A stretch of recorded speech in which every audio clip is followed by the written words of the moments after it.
وہ اس کو مجبور کرتی ہے کہ وہ صحیح شاٹ ہی کھیلے, وہ الٹ پلٹ شاٹ نہیں کھیلے گا. اور یہ 50 اوور اور 20 اوور کے کھیل تو وہ ہوتے ہیں جس میں اندھا دھند قسم کا کھیل کھیلنا پڑتا ہے, جو کل نیوزی لینڈ میں یاد کیا. مجھے یاد پڑتا ہے پہلا جب ورلڈ کپ ہوا تھا 1975 میں, سنیل گواسکر نے پورے 50 اوور کھیلے تھے اور 32 سکور کیا. اس سے پوچھا گیا اللہ کے بندے یہ کیا کر رہے, کہتا میں کچھ نہیں کر رہا تھا, میری اپنی جو انسٹنکٹ ہے وہ مجھے غلط شاٹ کھیلنے نہیں دیتی تھی, اور بالنگ اتنی کمزور تھی کہ میں آؤٹ ہوتا نہیں.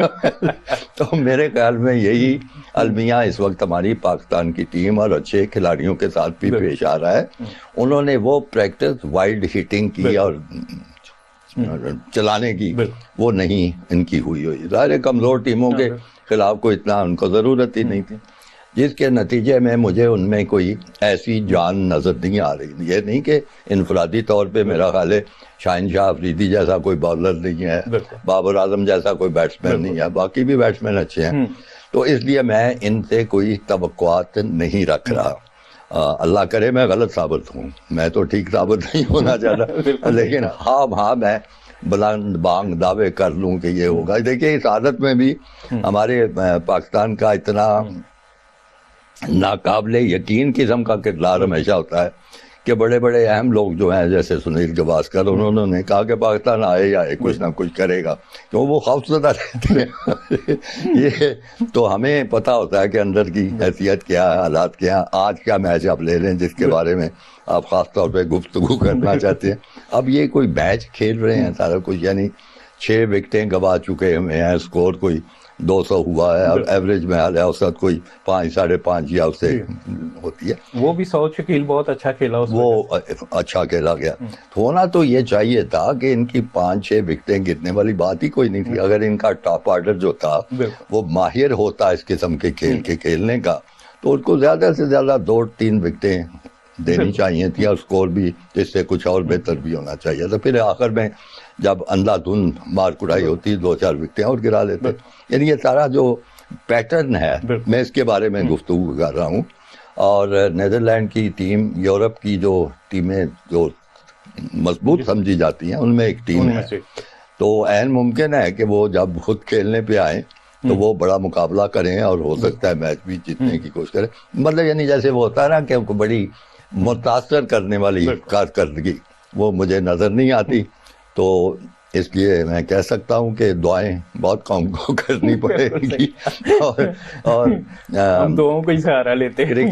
کرکٹ کی قابلیت کے حساب سے اور مجموعی کارکردگی کے حساب سے دیکھا جائے تو میں سمجھتا ہوں کہ پہلی 4 میں اگر پاکستان آ جائے تو بہت بڑا کارنامہ ہوگا موجودہ صورت میں. اچھا, میں پچھلے کچھ عرصے سے جب مانیٹر کر رہا ہوں تو حارث رؤف جو ہے اس کی اگر ہم ہسٹری اٹھا کے دیکھیں جب سے وہ کھیل رہا ہے, جی ہاں, تو وہ اٹیک بالنگ کے لیے سوٹیبل نہیں, درست ہے, جس طرح وہ بالنگ کرتا ہے. آپ اس کو 15, 16, 20 اوور کے بعد لے کے آئیں تو پھر وہ افیکٹو ہوتا ہے, تھوڑا پرانا جب بال ہو جائے. ابھی بھی جب اس کو آزمایا گیا ہے ایز اٹیک بالر تو اس کو بڑی مار پڑی ہے, اور وہ پرفارم نہیں کر پایا. بلکہ وہ اتنا عادی ہو چکا ہے مار کھانے کا کہ ہر موقع پہ یہ مار 9 10 کی وہ اوسط کے حساب سے رن دے رہا ہے. اچھا بالر ہے, بہت اچھا, لیکن اس کو افیکٹو یوز کرنا چاہیے, افیکٹو یوز کیا جائے. میرے خیال ڈیمورلائزڈ مجھے نظر آ رہا ہے. اچھا, اس پوائنٹ آف ویو سے کیونکہ میں کرکٹ بورڈ کے ساتھ ایز اینالسٹ رہا ہوں, آئی ٹی ایڈوائزر بھی رہا ہوں, ماشاءاللہ. میں نے آئی ٹی انٹروڈیوس کی تھی کمپیوٹر کرکٹ بورڈ میں 2001 میں سے آن ورڈ. ابھی میرے جانے کے بعد ہی آپ جی بالکل جنرل توقیر ضیاء کے دور. تو میں اس وقت پاکستان آیا تھا باہر سے, تو میں نے باہر دیکھا تھا کہ وہ کس طرح جو ہے مختلف گیمز میں کمپیوٹر کو یوز کر رہے ہیں. ان کا جو کرکٹ کا کوچ بھی ہوتا تھا وہ ہر وقت کمپیوٹر میں, بالکل کمپیوٹر تھا. اور باب العمر کو خاص طور پہ میں نے دیکھا ہوا تھا یہ کام کرتے ہوئے. تو میں نے کرکٹ بورڈ کو خط لکھا, جنرل صاحب نے بلا لیا, اس کے بعد میٹنگ ہوئی, پھر اس کے بعد ہم نے سافٹ ویئر خود بنایا اور کام شروع ہو گیا. لیکن جس طرح اس کو یوز کیا جانا چاہیے وہ نہیں. ظاہر ہے جی, دیکھیں یہ جو آپ بات کر رہے ہیں کمپیوٹر اور اس کا ٹیکنالوجی کا استعمال, اس میں تو ایک گیند ڈالا جاتا ہے, اس کا انالیسس ہوتا ہے, اور اس میں یہ پھر نتیجہ آپ نکالتے ہیں کہ کس قسم کا جو گیند ہے اس پہ ہٹ لگ رہی ہے, بالکل کس قسم کا گیند ہے جو مخالف ٹیم کو کھیلنے میں دشواری پیش آ رہی ہے, پھر کون سا کھلاڑی کس گیند پہ زیادہ کمفرٹیبل ہوتا ہے. یہ تو بہت ہی زبردست ہے, اور آپ نے بہت اچھا کیا کہ اگر اس کا استعمال شروع کروایا, لیکن پھر نرا کمپیوٹر ایک کھلونے کے طور پہ آگے رکھ لیا جائے اور اس میں سے وہ چیزیں نہ نکالیں تو پھر اس ٹیکنالوجی کا فائدہ کوئی نہیں ہوگا. اب دیکھیں ہمارا فخر رحمان ہے, اس نے ایک وہ ہمیں بہت بڑا چیمپئن شپ جتوائی بھی تھی, جس میں وہ جو چیمپئنز ٹرافی اور شاید 100 سکور یا کیا تھا, انگلینڈ میں یہ میچ تھا.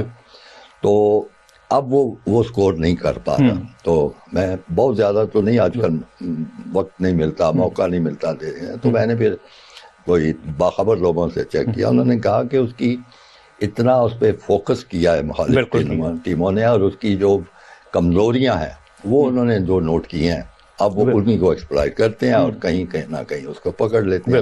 تو یہ استعمال ٹیکنالوجی کا پاکستان میں مجھے نہیں نظر آ رہا, لیکن آپ کو واپس جانا چاہیے کرکٹ بورڈ میں سارا کچھ. میں نے مطلب اس وقت بھی پرپوز کیا تھا, بعد میں بھی کرتا رہا ہوں, کہ جب آپ پکڑے گئے ہیں ایک جگہ پہ تو اب آپ کو اس کے لیے تیاری کرنی ہے کہ آپ وہ شاٹ نہ کھیلیں, آپ دوسری کوئی شاٹ بنا لیں. اور محمد یوسف کو میں بڑا کریڈٹ دیتا ہوں کہ وہ ایک دفعہ میرے پاس آیا, اس نے پوچھا, تو میں نے کہا کہ تمہارا آؤٹ ہونے کا جب میں انالیسس کروں تو موسٹلی تم جو ہے نا کیچ آؤٹ ہوتے, اور ہونے کی وجہ یہ ہوتی ہے کہ تم ڈبل مائنڈیڈ ہو جاتے شاٹ کھیلتے ہوئے, تو بیٹ درمیان میں. کتنی شاندار آپ کی یہ آبزرویشن تھی, اگر وہ اس سے سبق حاصل کرتا تو اس نے کیا, اس نے پھر اس پہ ورکنگ باقاعدہ کی, اور اس کے بعد 1 سال تک مسلسل وہ سکور کرتا رہا. تو میں حیران ہوں, میں تو سوالوں کے جواب دینے آیا ہوں لیکن مجبوراً آپ سے سوال کر رہا ہوں. تو پھر آپ کو وہاں سے ہٹ کیوں گئے اندر کی پولیٹکس؟ باب علمر جب آیا تھا, جوائن کیا تھا, تو اس سے پہلے ہی اندر پولیٹکس ہو گئی تھی, تو میں پھر سائڈ پہ ہو گیا تھا. میں نے کہا کہ نہیں, میں اس طرح نہیں چل سکتا. باب علمر سے مجھے ملنے ہی نہیں دیا گیا تھا یہاں تک, اور جب وہ ورلڈ کپ کھیلنے گئے ویسٹ انڈیز میں, تو میں نے ایک ٹی وی پروگرام میں انٹرویو میں کہا کہ پاکستان شاید سیکنڈ راؤنڈ میں پہنچے. اچھا. حالانکہ باقی سب کہہ رہے تھے کہ جی ٹیم بہت اچھی ہے. میں نے کہا ٹیم اچھا ہونا امپورٹنٹ نہیں ہے, امپورٹنٹ ہے ٹیم ورک اور تیاری. وہ مجھے نہیں نظر آئی. یہ دونوں ورلڈ کپ اگر آپ کو یاد ہو نا, بہت گندے پاکستان نے کھیلے. 2003 کا ورلڈ کپ, بالکل 2003, اس میں جو ابتدائی راؤنڈ تھے اس میں ہم ختم ہو گئے تھے, اور بڑی دھوم دھام سے ٹیم بھیجی گئی. تب میں نے جنرل توقیر ضیاء صاحب کو کہا تھا کہ اگر آپ نے ورلڈ کپ جیتنا ہے تو وسیم اکرم کو کپتان بنا دیں, بالکل وقار یونس کو نہ بنائیں. لیکن وہ میری بات نہیں مانی گئی. اب اس کا کیا علاج آتا ہے؟ وہی نا, کیونکہ مجھے پتا تھا کہ اندر کیا پولیٹکس ہے اور کیا حالات ہے. اور وقار بہت بڑا بالر ہے, بڑی اس نے پاکستان ٹیم کے لیے خدمات ہیں, بالکل بہت, لیکن جتنا شوق اس کو کپتان بننے کا تھا بالکل میں کم کسی کھلاڑی دیکھا ہے سارا کچھ ہے. وہ تو 2007 میں آپ کو پتا ہے کہ نہ صرف ٹیم شروع میں ہی باہر ہو گئی بلکہ بیچارہ کوچ بھی نظر ہو گیا سارے معاملے کی. تو بڑی عجیب سی بات ہے. اب میں سیاست پہ نہیں ابھی آپ سے پوچھوں گا, بعد میں آپ سے پوچھ لیں گے, کیونکہ اس وقت تو ہم نے اس ورلڈ کپ کے بارے میں بات کرنی ہے. آج کل بھی آپ کے, لیکن اسی ورلڈ کپ میں ایک انٹرسٹنگ بات میں بتاؤں کہ آسٹریلیا کو میں نے ایک ٹپ دی اور انڈیا کو ایک ٹپ دی. کون سے والے میں؟ 2003 والے میں. 3 وہ تو آپ کو دینی نہیں بنتی تھی, تو پاکستان کے وہ آئے تھے میرے پاس, میری پاکستانی ٹیم میرے سے نہیں پوچھتی تھی, لیکن انہوں نے آ کے پوچھا اچھا کہ جی آپ بتائیں. تو ٹنڈولکر ان دنوں کیونکہ ٹاپ پہ تھا, تو میں نے ان کو کہا آسٹریلین کو, میں نے کہا کہ ٹنڈولکر کو آپ جو ہے نا مڈل اور لیگ پہ چیسٹ پہ بال لیں گڈ لینتھ سے, اور اسکیئر لیگ پہ 2 فیلڈر لے لیں. اس کو عادت ہے اس طرف کھیلنے کی, وہ باز نہیں آئے گا. اور انڈیا کو میں نے کہا کہ پونٹنگ آن اسٹرائک پہ بڑا اسٹرانگ ہے, اس کو وہیں بال دے اور آن اسٹرائک پہ 3 فیلڈر لے لیں, وہ آؤٹ ہو جائے گا. انڈیا نے میری بات نہیں مانی. اور سیکنڈ میں نے ان کو ایڈوائز دی تھی انڈیا کو کہ ٹنڈولکر اب آپ کا 300 پلس سکور ہو گیا ہوا ہے,